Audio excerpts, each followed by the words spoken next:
मैं 4 बजे उठती थी, मुंह हाथ धो के पढ़ाई करती थी। फिर 7 बजे तक मैं उठती थी और नहा धो के खाना पीना खा के स्कूल जाती थी। ये दिनचर्या उस बच्ची की है जिसने 10वीं में 500 के अंक में 490 अंक हासिल कर प्रदेश स्तर में 10वां स्थान हासिल किया है। आज के दौर में जहां बच्चों को उनके माता पिता स्कूल के अंदर तक छोड़ने जाते हैं, उस दौर में इस बच्ची ने 5 किलोमीटर लगातार साइकिल चलाकर स्कूल तक का सफर किया और आज प्रदेश स्तर पे अपना परचम लहरा दिया।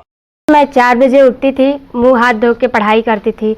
फिर 7 बजे तक मैं उठती थी और नहा धो के खाना पीना खा के स्कूल जाती थी। स्कूल भी साइकिल से जाना पड़ता था और वो 5 किलोमीटर लगभग दूर था। हाईवे भी क्रॉस करनी पड़ती थी। डर लगता था कि कहीं बड़ी गाड़ियाँ मुझे मतलब कि कुछ कर न दे।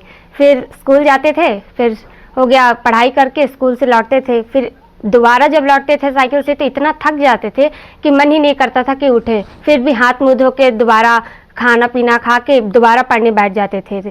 फिर उसके बाद लगभग 8 घंटे पढ़ते थे। फिर 10 बजे फिर उठते थे, खाना पीना खाते थे, फिर सो जाते थे। फिर सुबह वैसे ही रोज का रूटीन ऐसे ही रहता था। सफलता का श्रेय किसे देना चाहिए?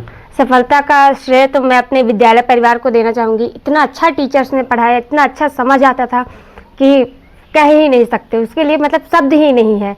इतना अच्छा वो पढ़ाते थे, एक एक शब्द समझाते थे, इतना अच्छे से बताते थे कि डाउट रहता ही नहीं था। और डाउट रहता था तो दोबारा भी बताते थे, चाहे जितनी बार पूछो उतनी बार बताते थे। इतना अच्छा लगता था पढ़ने में। मोबाइल से दूरी भी थी? हाँ, दूरी तो बहुत थी। मेरे टीचर्स ने मुझे इतना समझाया था कि मोबाइल से दूरी रखो। माता पिता, मेरे नाना जी जो मुझे बताते थे कि पढ़ो लिखो, पढ़ाई और लिखाई नहीं करोगी तो तुम्हारा क्या होगा। इन्हीं लोगों को बस मैं श्रेय देना चाहूँगी अपने सफलता के लिए। छोटी छोटी चीज़ों की बृहद रूप से जानकारी देते हैं।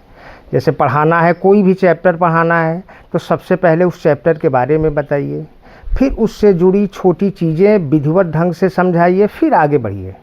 और ये बच्चे बचपन से ही बेहद होनहार थे। पिता एकदम कृषक, कोई बाहरी आय का स्रोत नहीं। अपने दिन रात मेहनत की कमाई से इन बच्चों की व्यवस्थाएं पढ़ाई लिखाई की करते थे। यहाँ तक कि वाहन की सुविधा नहीं थी तो बाईसाइकिल बच्ची स्कूल आती थी और दिन रात मेहनत करती थी, बेहतर पढ़ाई करती थी, उसके बाद फिर साइकिल से ही घर जाया करती थी। इसलिए इस बच्ची के अंदर बचपन से ही एक अलग जज्बा था पढ़ने का। और इसने विद्यालय परिवार का और अपने माता पिता का, अपने गुरुजनों का, अपने रिश्तेदार सगे संबंधियों का, सबका नाम रोशन किया। विद्यालय परिवार गौरवान्वित है और हम तहे दिल से ईश्वर से कामना करता हूँ कि ये बच्ची निरंतर ऐसे आगे की ओर बढ़ती रहे।